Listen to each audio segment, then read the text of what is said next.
Welcome everyone to the new JFK show number 282. I had a couple of things I was going to bring to the table tonight, but Larry said, no, go ahead, Gary, go ahead, go ahead, do whatever you need to do. You know. Yeah, let's go with what you were talking about with David Morales. Well, we did a show maybe a year and a half ago on the new documents on Morales. Remember? I don't know if you guys remember.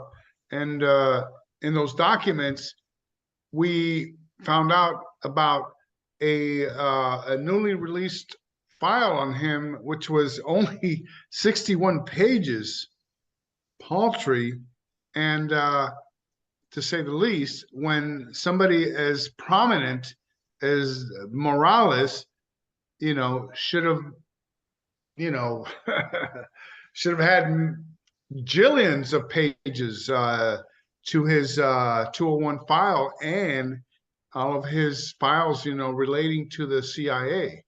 Larry, let me just interject here for anyone who is unfamiliar. When E. Howard Hunt was on his deathbed, he survived, but he told his son, St. John, that the chain of command in the assassination of JFK had gone from Lyndon Johnson to Cord Meyer to David Atlee Phillips to William Harvey to David Sanchez Morales. In other words, that he was running the op in Dallas. So this is extremely important. The idea that he's got this minuscule file. Larry and I have bigger fucking files than that in the CIA. I'll guarantee you right. And a fellow by the name of Ted Shackley, who was his immediate boss, all right, who was known as the Blonde Ghost. But what we're going to talk about here, we're going to revisit what we did previously on David Morales, but now with something additional to that, which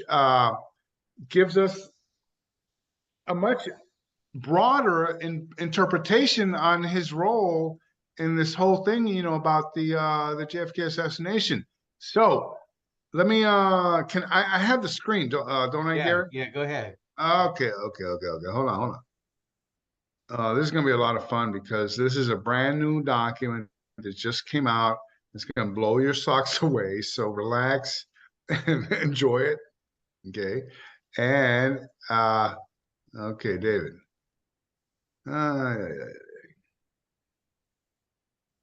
So I'm going to go ahead here. And you guys, we've seen this one before, right? Hello, David Sanchez. Remember the CIA's one-man gang, from the new documents that came out in 2017 and 2018. And we went through this material before. Okay. And here's one that just came out. Now, David Sanchez Morales was deeply involved in the Cuba situation there immediately after Fidel Castro. And we have essentially been able to connect him to and I think we've gone through this before, the La Coubre explosion of a French boat in Havana, okay, the incident where it exploded while ammunitions and armaments were being offloaded, killing over 100 people, okay, and we went and we dug deeper and we found out that Sanchez Morales, being a one-man gang, that was one of his specialties. Jim and Gary, underwater demolition, and it just so happens this is what happens to the La Coubre, whose, by the way, all the files on this incident remain classified by the U.S. government. Okay, hello.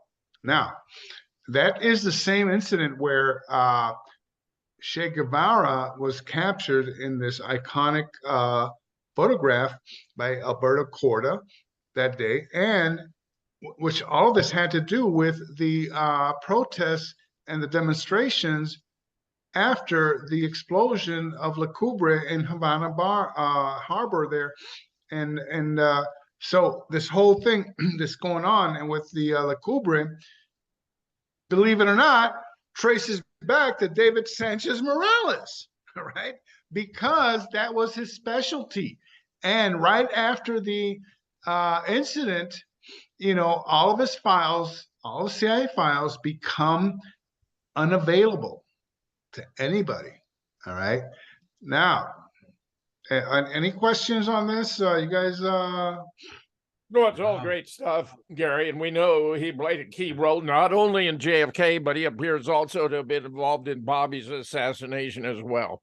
Well, that's food for thought for later, but we're talking about at this moment, the early incidents that happened in Havana and right after Fidel Castro took over, and how the CIA was trying to undermine Fidel Castro, and the whole thing about the how they were going to take back Cuba, after the having been such a prize and everything, but that's that's right now that's not what we're going to talk about. But now this guy David Morales, he had a pseudonym which was Stanley Zamka, all right, okay, and you can see this in his fitness reports. And so here is you guys, you're not going to believe this.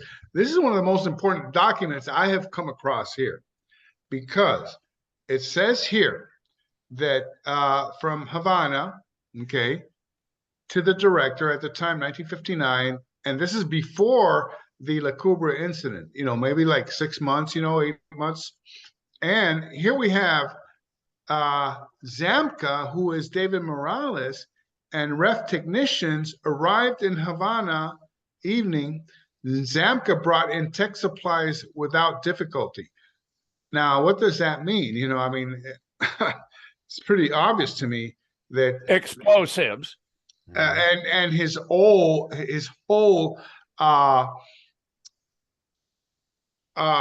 we're talking about that this guy was an expert in underwater demolition, and this is what he's bringing to, and this is at a time where already it is impossible to get into Cuba, all right, because this is already post Fidel Castro taking over Cuba. Now one of the just really trips me out right here, and it says request male documents specialist and female disguise specialist to meet Zamka in Miami. This is after the fact. Now, what the hell does that mean? Sounds like he wanted to change his appearance. Yeah. I mean, Jim and Gary, I've never seen anything like this, and I have to, and I put it on my blog because this is really crazy shit here. What are we talking about? Is he trying to have a woman disguise as well, or have a woman? You tell me, Gary. You tell me. Sounds like he needed to. What is your interpretation of this? I'm trying to see. It says requested male document specialist, and then a female disguise. I'm trying to figure out, is he trying to cover up a woman? Does this say like some kind of like crazy ass? This is James Bond transvestite or something like that. It's kind of shit. Anyway, this stuff doesn't cease to amaze me. But anyway, we went back and we looked at the New York Daily News, April 1975. Okay, and in this, it was like a four series of articles, and in there they talked about the La Coubre explosion, and they say clearly as frogmen blew up French ship in Havana, and right here in red, we're talking about something that exactly would have been directed by David Sanchez Morales. Hello. Yeah. All right. So Scroll down a little more, Larry, so we can see the paragraph in red.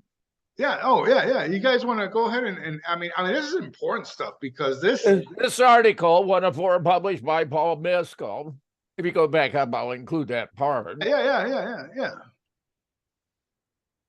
there it is. Well, The New York Daily News, April 1975. Yeah. At 8:10 p.m. on March 4th, 1960, a French munition ship blew up in Havana Harbor, killing at least 75 people and injuring more than 200. Yeah. A vessel, La Coubre, exploded during the unloading of 76 tons of ammunition and grenades intended for Fidel Castro's military and police forces. Castro suspected sabotage but couldn't prove it. The United States denied any involvement in the incident. Of course they would. Of course they would. But I mean, this is one of the most significant events in the entire Cuba U.S. Situation there. In those days, and Russia, the Soviet Union, sucked their in between. I mean, I don't know of anything that could have been more significant than this. And then having that it's been covered up. Killing 75 and wounding over 200 is stunning all by itself, Larry. And of course, that this was interfering with Castro's military operation clearly points in the direction of the source responsible. Who would have been?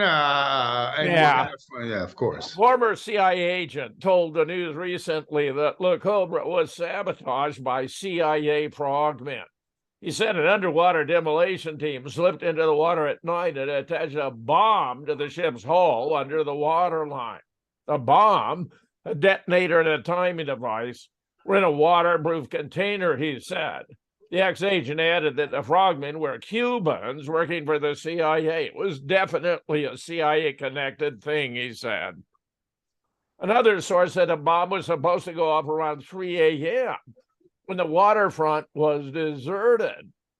But something went wrong with the timer, and the blast came 12 hours later, when the area was crowded with dock workers and harbor traffic. Frankly, I don't think that's an accident. Still another source, formerly connected with the CIA and other intelligence agencies in the Caribbean area, blamed the big blast on General Rafael Trujillo, then the dictator of the Dominican Republic. What a fantasy. Well, of course, and he himself was taken out by the CIA. So. Yeah, this is like saying rogue Ukrainians blew up the Nord Stream pipeline. Trujillo and his sinister intelligence chief, Johnny Albiz, had many conferences with CIA officials and secret agents. On one occasion in 1960, Trujillo offered CIA agent Frank Sturgis. Your guy.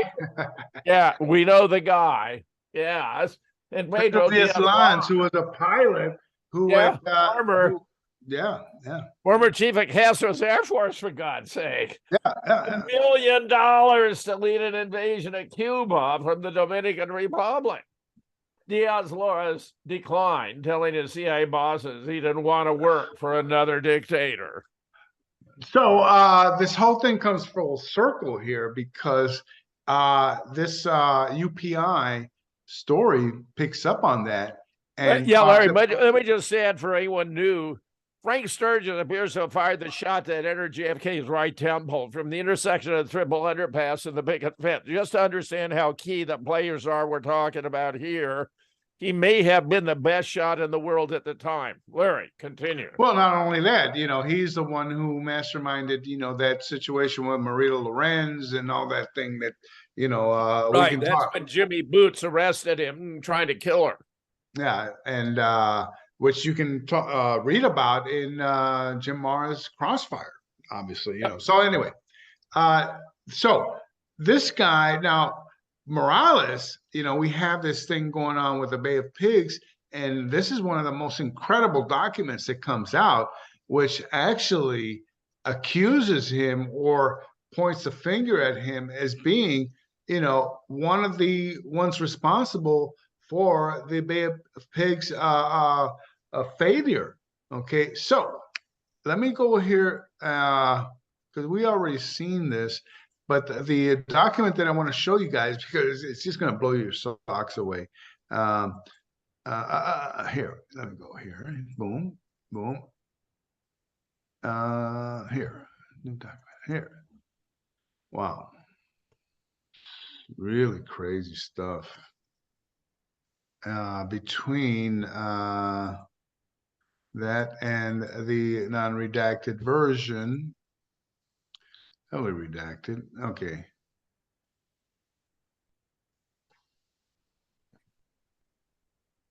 There we go. Go. All right, screen share. Okay. Yeah, I'm gonna do that now. Okay. Whew. It's crazy. How much time we got? You got plenty of time, Larry. We can't see the screen though. You got to screen share. Yeah. I'm gonna get here. Okay, screen share. Here we go. All right. Okay, here.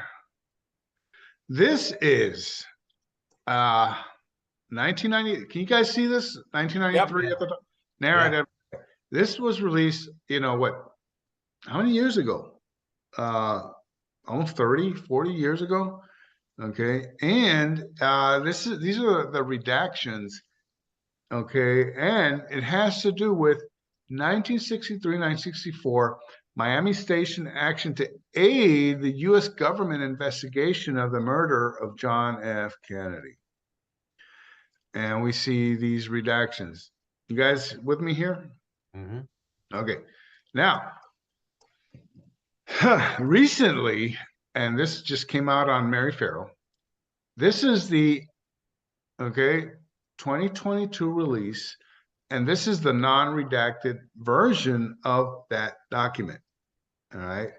Now, if you look and you read and you understand what David Morales was about, this, in my view, is a report written by Morales, and at the end, and I have alerted some of the people that know about this, and since I didn't get a reply, I'm going, this is right here. Donald R. Heath, okay, and he's the guy that writes this in 1977, okay, and it is a complete report on the Cuban exiles and what they were up to, and during and after the JFK assassination. 1963 to 1964, Miami Station action to aid the U.S. government investigation of the murder of John F. Kennedy. Now, the author of this has the audacity, Jim and Gary, say the murder of John F. Kennedy. Right away, to me, that's a fucking, a beacon of that. The author of this report has to be none other than David Sanchez Morales. All right, and if you guys, we can, Can I read it? Oh, absolutely. Now, I just want to go back and forth here and show you guys what the redactions were before and after, and, because I believe that is extremely significant because it tells you what they were trying to cover up, correct? Yeah. All right. Yeah, of course. So, basis for my knowledge about this topic, okay, and we've got all these, oh shit, hold on. I think I just, okay, here we go. Can you see that? Yep. All right, okay. So we have two documents, this one and this one, this one and this one, all right? Okay. So, now, before and after, okay, I served from 29 March 1962 to 20 August 1966 in redacted. Okay, over here we go. I served from 29 March. You guys follow here? Yes. Foreign intelligence branch of the Miami Station. Right. Okay, so we go back and forth. Scroll down a little bit. Okay, after exile affairs, we go. My duties also included working very closely with the station covert action branch and less closely with the counterintelligence and paramilitary. This is fucking David Morales here, dudes. You know? Excuse me. So, we might want to go. This is the non-redacted, okay, and it's 6 pages long. You guys, now AMOT, I can tell you guys what AMOT was all about, because it's mentioned here. AMOT had to do with the upper echelon Cuban exiles who were highly talented and who were available to be placed into higher echelons of government and the new government of Cuba once Fidel Castro was, gotten rid of. Those were the AMOTs, and these were highly sophisticated and trained Cubans, who were available to slip into those positions, And if you look at this, I mean, one of these here in number 4 just really trips me out.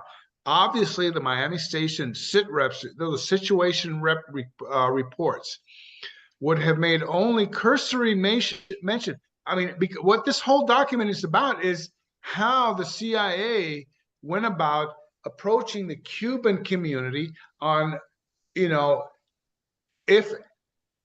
they were involved in any way in the assassination of JFK and what they knew about the whole thing here. And some of the stuff here just blew me away because, he's going about cursory. Let me go here. Let me read it. Okay. Remember, yeah. I mean, it's worth going through the whole document, Jim. It's just we're about to do that. Okay. Memorandum. Oh, by the way, this is brand new. Mary Farrell just came out. I mean, we're getting first dibs on this document right here. Yeah. Memorandum for the record. Subject 1963-64 Miami Station action to aid U.S. government investigation of the murder of John F. Kennedy. Basis for my knowledge about this topic. 1. I served from 29 March 1962 to 20 August 1966 in the Foreign Intelligence Branch of the Miami Station. Duties included handling a certain number of Cuban exile residents in Miami used to support FI operations into Cuba. FI means foreign intelligence operations. Him recruiting foreign agents in Cuba to do what he wants them to do. Go ahead. I also kept up loose contact with other Cuban exiles who were considered informants on specialized aspects of Cuban affairs and Cuban exile affairs. My duties also included working very closely with the station covert action branch and less closely with the counterintelligence and paramilitary branches. I had irregular contact with the station's security office. Locating agency records of Miami Station action to help investigate the John F. Kennedy murder. 2. Oh, and stop right there. Isn't this completely disrespectful, Jim and Gary, to call the John F. Kennedy a murder? I mean, as opposed to assassination? Instead of what it really is? Well, for him, it was just another hit. Exactly. Thank you, Jim. Yeah. 2. During March 1962 to mid-1964, communication security between headquarters and the Miami Station was not always good. Headquarters Cuban Task Force senior and middle grade officers often use a telephone to communicate requests to the Miami Station or to check on developing operations. The feeling at headquarters was that the double talk conversation were fairly safe because they were flowing by landlines and were therefore not subject to ELIT comment collection. In 1964, there was a crackdown on telcons between headquarters and the Miami Station. I believe this was at Station Chief Theodore G. Shackley's request. That's number 1 clue right there, because Theodore Shackley, the blonde ghost, was David Sanchez Morales' immediate supervisor. He was the one who did all of the dirty work for Ted Shackley. Trust me. Go ahead. One reason for reducing telecom was security, and the other reason was headquarters officers were not always careful to follow their telecoms with a cable or dispatch for the record. I describe this communication situation because it's quite possible that immediately following the Kennedy murder, headquarters may have phoned requirements of COS Miami and Miami Station's Office of Security to conduct investigations and then failed to follow up with cables for the record. Isn't he nonchalant? Isn't he nonchalant about this whole thing? Go ahead. Well, but he also speaks with great authority. I mean, he knows exactly what he's talking about. Absolutely, absolutely. From mid-April 1962 until shortly after Mr. Shackley's departure, PCS, in the spring of 1965, the Miami station sent headquarters a situation report by cable at the end of each workday. Each operating and administrative component of the station contributed to this sit-rep, situation report, which was produced with specific topical section about developments at the station in Cuba and intelligence reporting and in operations underway. Occasionally, the sit-rep would report results of investigation conducted by station operation officers through contacts in the Cuban community in Florida. These investigations are discussed below. The sit-reps had a headquartered file category classification number on them, for I saw them in 1973 in folders in the office of David McLean, Latin American Division historian. I believe these sit-reps can be retrieved with the help of document and file retrieval specialists at IPCFS. IPCFS is records, okay, internal records. Go ahead.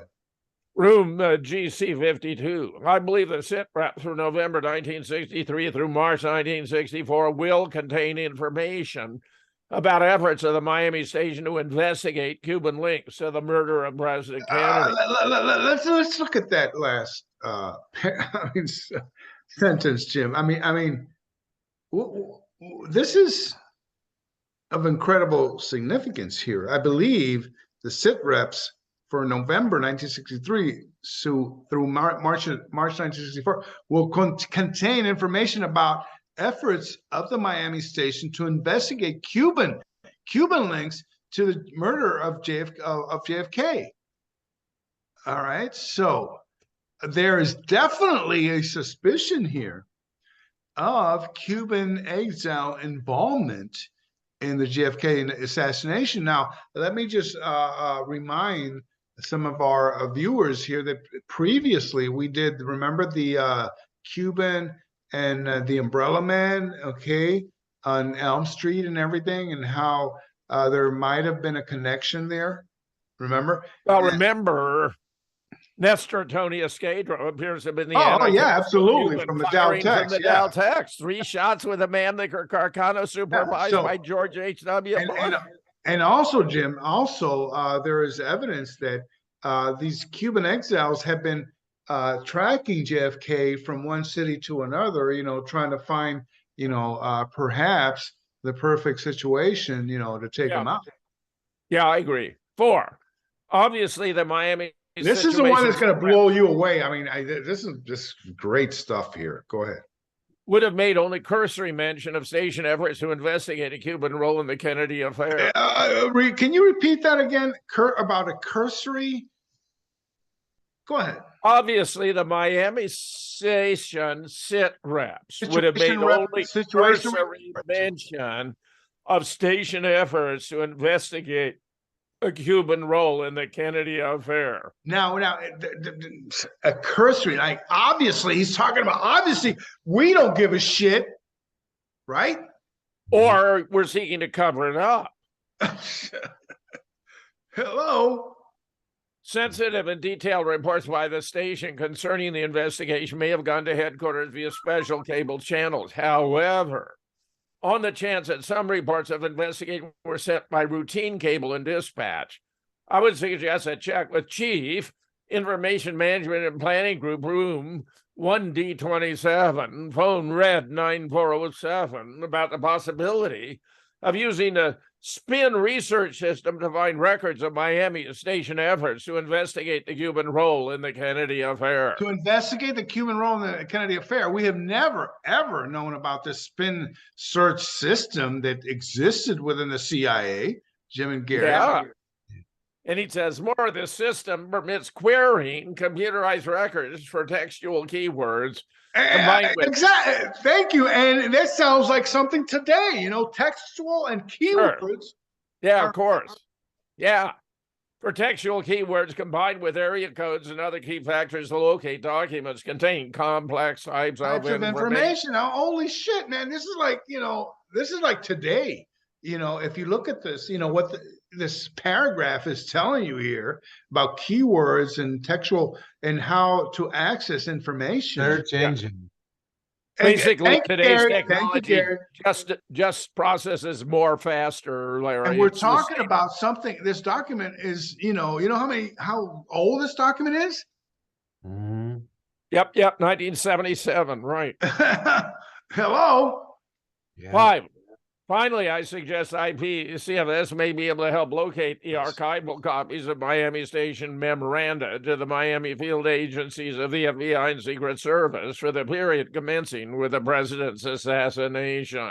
Very much aware of, you know, things, you know, the crown jewels, for example. Miami Station operation procedures for crash investigation. 6.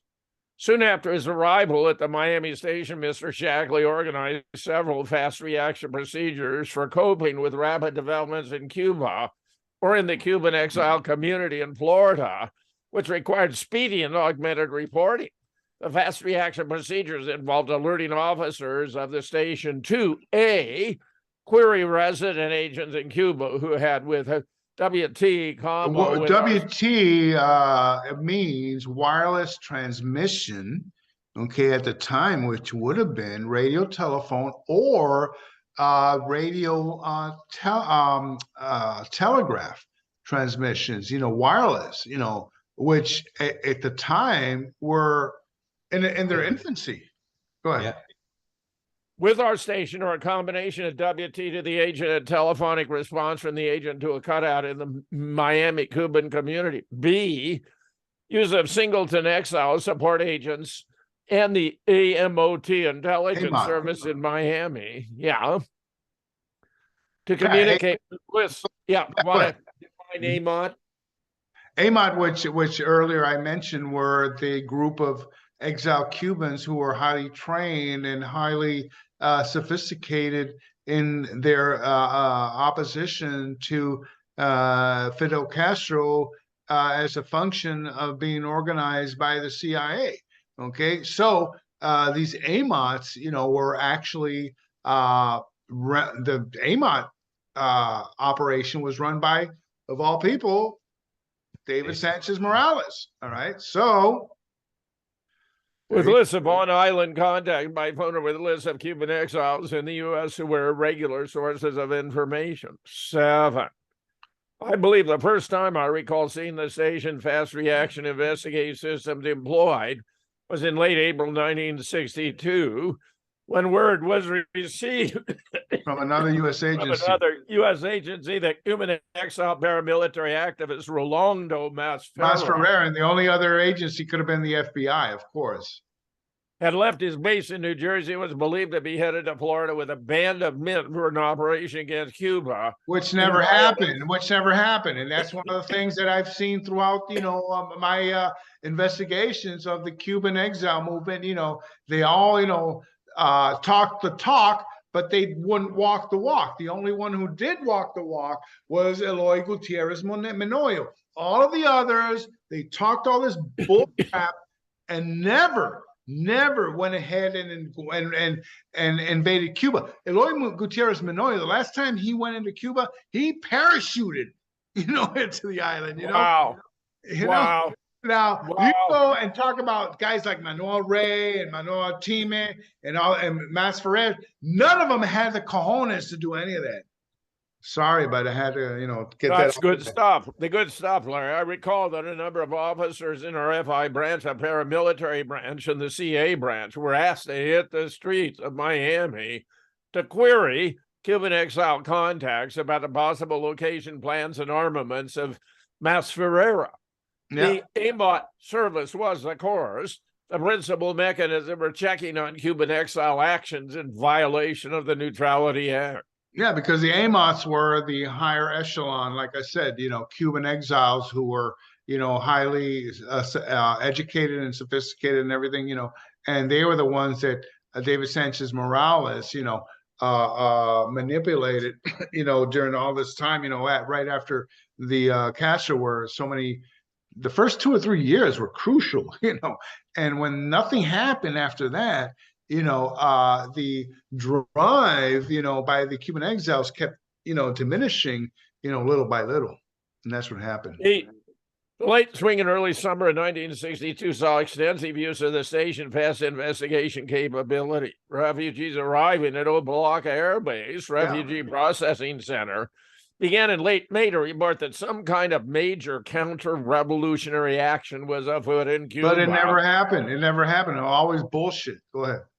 That an invasion of Cuba was anticipated by Castro and that there was unusual military movement inside Cuba.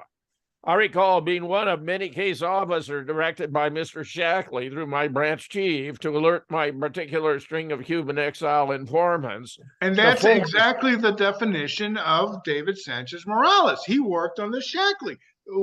This paragraph is telling you exactly that this is David Sanchez Morales. And go ahead, because this is good stuff. Yeah. Go ahead. Directed string of Cuban exile informants to phone relatives inside Cuba and try to get supportive information through double talk. I remember during the first 2 weeks of June, I was given lists of person debriefed at Opa-locka, told to seek them out and question them again. Other case officers had similar assignments. 9.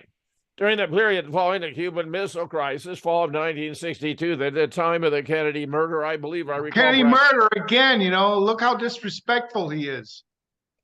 I recall perhaps 5 major incidents where Mr. Shackley called on officers throughout the large station to set in motion the procedure for checking through Cuban agents and informants on some rapidly developing problem of national security interest. On 2 occasions in late 1962 and early 1963, I believe we scrambled to activate our sources because President Kennedy was traveling about in the USA. Let me pause for a second here. When he's talking about a problem of national security interests, and you were talking about the time frame of probably October of 1962, this is obviously talking about here of the Cuban Missile Crisis here. It's exactly the time frame, that would have called for late 1962, correct? Early 1963? Yeah. Right, yeah.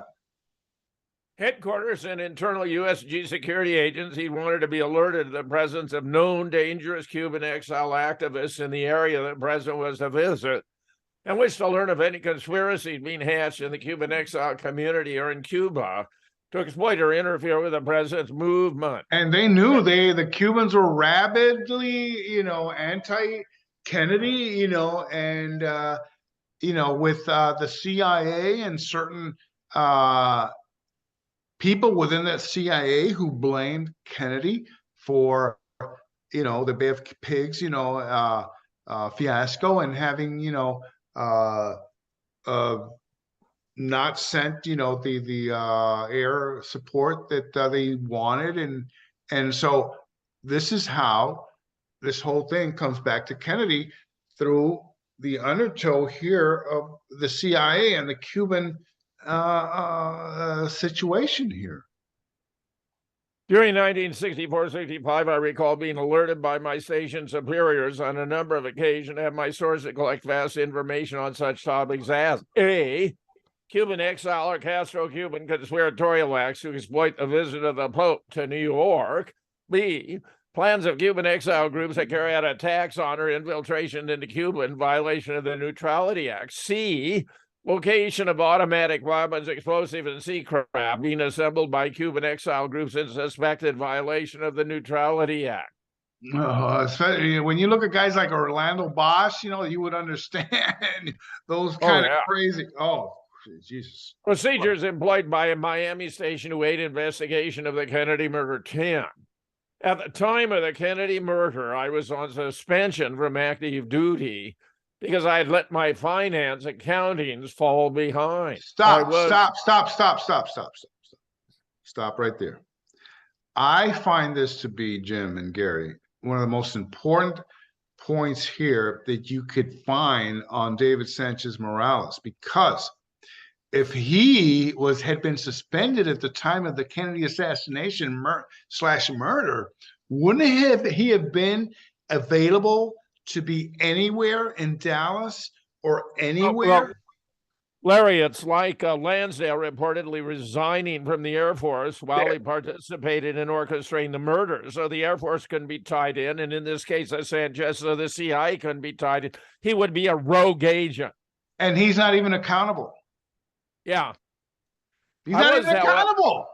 Yeah. Yep. No, I think you're right. That's a very important sentence. You know, where he had let his finance accountings fall behind, so he was suspended. So, you know, he is invisible at the moment of the JFK assassination, Jim Garrett. So he wasn't paying his bills? No, that he had let his finance accounting, and when you work for the CIA and you have an expense account, you have to make sure that everything, you know, is up to date. That's what he's talking about. Okay. You know? I was, however, president in the FI branch at the Miami station when my FI means foreign intelligence. Right. When my chief, Mr. Warren Frank, issued orders to all case officers, there were about 12 of us in the branch at the time, to contact our agents inside Cuba and our support agents in Miami for leads possibly linking Castro Cuba, the Cuban exile community, to the murder. Hello. Now this guy has people working under him.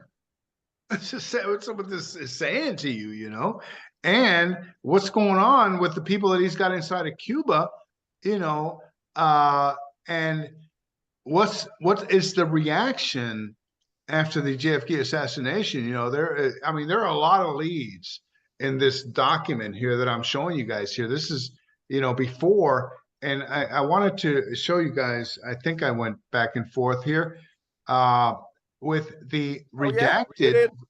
You did. The redacted version and the non-redacted version of the document, you know, which this is new. This just came out. This document came out a lot easier to figure out when they don't redact everything. Well, the reason they do that is because, you know, as sleuths like us follow the lead, you know, eventually we're going to find out, even if it's, you know, hits us in the head, you know, what really happened. You're at the wrong place. Okay. So should I go down? Oh, okay. Yeah. Procedures employed. I mean, what more do you need for a smoking gun than this one here, Jim? Yeah. Procedures employed by Miami Station to aid investigation. Okay. Now, I want to go down here. Right here. At the right place. Right here. No. This is where I want to go. Larry, I want to finish reading the whole book. Okay. You want to go back to 12? Okay. I want to go back to where you were. It was 10. We're doing fine. Okay. 11. Here we go. I do not recall whether Mr. Shackley was on station that day, but I recall Mr. Andrew Saforza, Emmett case officer, told me later that he had received specific instruction from Shackley about how the Emmett service was to go about aiding in the investigation. I also recall quite clearly that there was communication from headquarters to our station about the need to query our assets. There was also some communication from the FBI and other agencies to our station asking for information about possible Cuban involvement in the Kennedy murder. 11. Although I was not released from my financial backlog to join the investigation until the 4th day after Kennedy's death, I recall making phone calls to agents of mine in Miami, and I recall sending a WT message to my chief agent, M.W. Juan, in Cuba, with questions about possible Castro-Cuban involvement in the murder of Kennedy. Which he would never find, obviously. Go ahead. Yeah, this is like setting them up as patsies. Exactly. It's at least floating it out there, Jim. Of course. Right. When I was released to meet with my agent in Miami, I recall levying requirements on agent McGab 1 and M Pan 22 related to the Kennedy murder. Later, I asked political contact and Cuban exile leader Amin 3, that agent M Blake 1, the same questions. 8. Emily, but before you go into this is somebody who obviously is in a position of management, okay? He's talking about my agent here, my agent there, okay? Go ahead. Hey, get me all possible data on any Cuban exile you know disappeared just before or right after the Kennedy murder and has since been missing from Miami under suspicious circumstances. Very, very relevant stuff right there. Who the hell was there before and who disappeared after the assassination? I agree. Go ahead.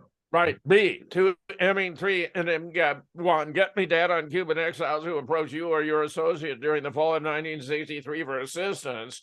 You gain sizable amounts of funds, weapons, or cars. Absolutely. 3 or Amblik 1 and Amblik 1. Give me a list of all Cuban exiles or Cubano Americans you consider to be capable of orchestrating the murder of President Kennedy in order to precipitate an armed conflict between Cuba Isn't this and the like USA. some kind of effort to funnel that over into the Cubans? This is clearly trying to create a false impression of who was responsible. I mean, how could the Cubans affect the autopsy at Bethesda? This document was intended to lay an explanation for presumptive Cuban involvement when there was virtually none. I mean, Big time. D, Tamblik 1, MGM 1, and Aiming 3. Give me a list of the richest Cubans in exile, Cubans possessing sufficient personal wealth and the possible inclination to bankroll the murder of President Kennedy. Another red herring. That's right. This is just laden with red herrings. 12. The above questions levied on my agent were not my agents. Yeah, were not my own invention, but were the results of talk sessions held in the FI branch of my station by our branch chief, Shackley, and fellow case officers. Many other angles in question about Cuban links to the murder were assigned to specific agents, but I do not recall them all. Crazy 13. Stuff, huh? This is the most important paragraph of this whole thing. Go ahead. Some weeks after the Kennedy murder. It's not even assassination. It's not important to him.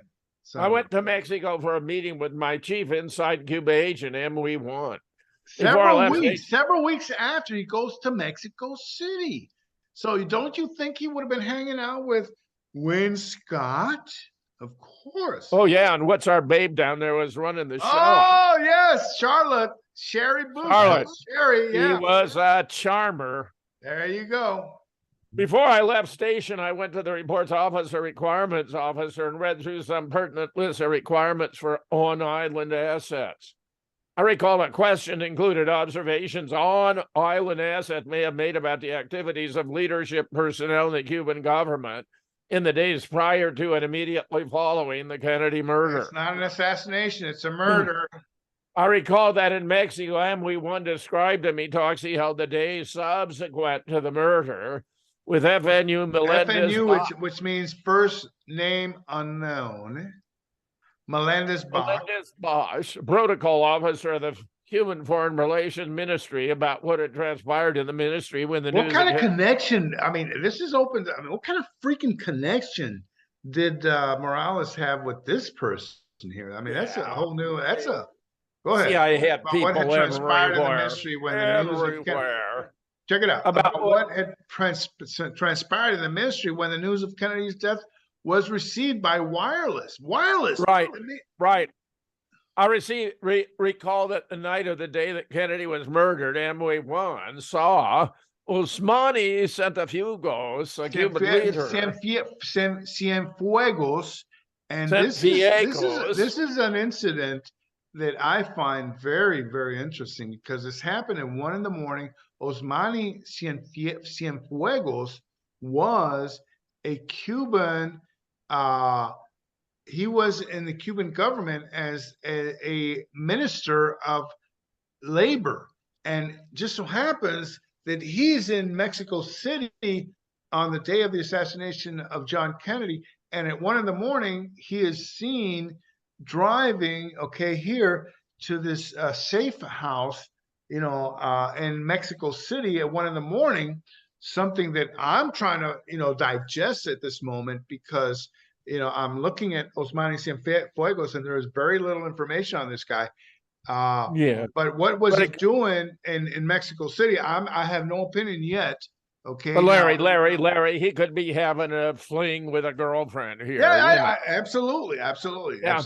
Yeah, He but, stayed in that house for several hours. what kind of involvement, in this whole thing, Yeah. is peripheral, to say the Yeah. least. Okay. The house was occupied by an American expatriate technician who built audio surveillance gear for the Cuban intelligence service. I recall who was that guy? We have no idea. Go ahead. I recall that Emily one opined that Cienfuegos visited the American that night because he was one of the few American sources the Cuban government could talk to in Cuba about what was going on in the USA as a result of Kennedy's murder. Yeah. 14. In closing, I should point out that my involvement in seeking Cuban leads of the Kennedy murder was slight. Slight? Well, he knew everything about it already, Larry. So, this is such a phony report. Other officers would have been more involved than I, though not in the assassination.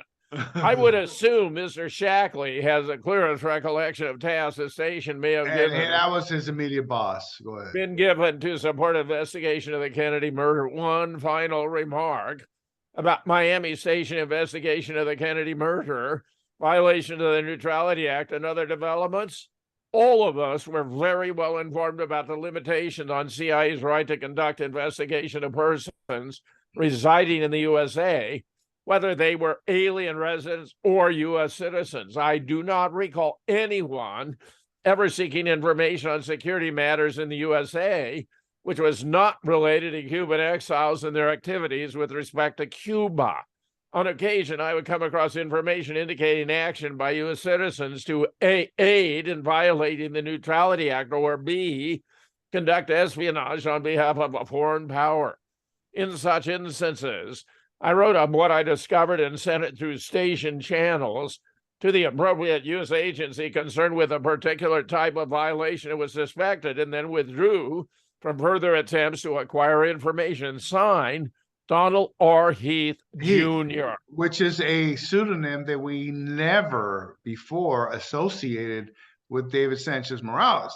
All right. Now, obviously, you have these pseudonyms, galore that go, it's completely prevalent in this case. But, the information in this document, okay, especially since before that it was highly redacted, and now we're able to digest, for example, the spin thing here, just what the hell was spin, and how they were able to isolate information by using keywords, and using in a way which translate to something that in the future, What do you guys think about this? You can flip off the dock, so it's just the three of us talking. Yeah. I'll stop. Yeah, go ahead. A great find, very important. I think it's this is a brand new document. You brought it up. I can see the sense of urgency you attach to it appropriately. So I'm very glad you persevered. But this is it's a document that is new. It just came out just this past December, after this whole thing that happened with, with the new lawsuits, that have been filed, and the petitions, regarding, that the JFK Assassinations Review Board and its mandate has not been completely fulfilled, Jim. Yes, absolutely. Absolutely. The way it is signed into law, and that is very Can you imagine the pressure the CIA has been applying to not have these docs released? They are going all out. And the very last ones, and the thing about this is that every time that they release something, they fill out a little piece of the puzzle, and we have a better understanding, and that's the problem there. Yep. Good stuff, Larry. That's the problem. Trust me, I'm telling you, because there are, as the puzzle fills, you get more and more of a probability that the next one is going to give you a better understanding, and that's what's going on. Larry, you're doing a great job with every doc that comes out. We congratulate you. All right, man. Have fun, we'll travel. We'll do it. Yeah, you're doing great. All right, Gary, guys. Yeah, it's been JFK number 282, a brand new document that we found out less than 24 hours ago. And there's a lot to uncover. I think I'm gonna have to go back and watch my own show to catch up with some of this stuff. So right. We'll see you next. You're right, because we covered this one maybe a year ago, regarding the what we just covered. You got it. Good stuff. All right. Thank Good you. stuff. We'll see you next week. JFK number 282 with Larry Rivera and Jim Fetzer and myself. We'll see you next time.